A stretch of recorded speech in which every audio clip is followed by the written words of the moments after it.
लो जी काशिफ शाह पहुँच गया Naveed dairy farm Renala Khurd bypass. एवं दिखाई जाते फेसबुकों से यूट्यूब से तो झूठ भी दुनिया मारी जाती। माशाअल्लाह यह गाइयां कहते हैं कि जी 50 लीटर दुध देंगे।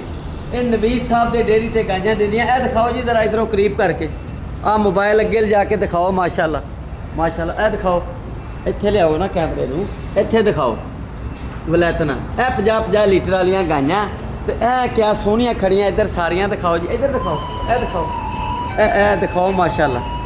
यह 40 लीटर वाली है जी, यह 50 लीटर वाली सी जी। यह जी ब्लैक तुहानूं रैड दिखाई है, रैड अगे दिखाओ ना करीब करके भाई। यह माशाअल्लाह गाई जी ना जी, यह 50 लीटर वाली है। यह सारियां 40-40 लीटर वाली गाइयां खड़ियां, इनू गाई कहते हैं जी। पट्ठे तो दुनिया सारे पाई जाती है, सैलेज ही पाते हैं तो मालकां ने शौक के नाल रखियां। ये सारियां ही बाहर दियां हैं जी।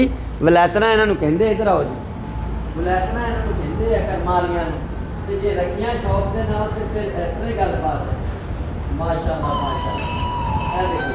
देखो वो जिहड़ियां परे बैठियां वो सारियां सूण वालियां, वो भी 50 लीटर ही हैं जी।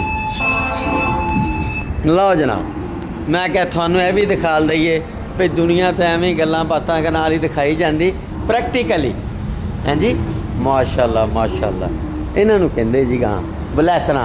मैं क्या अज थोड़े भाइयों भी चेक कराने सारियां सोहनियां माशाअल्लाह हैं जी। आ कर्मा वाली इनू कहते जी रैड कलर की हैं जी।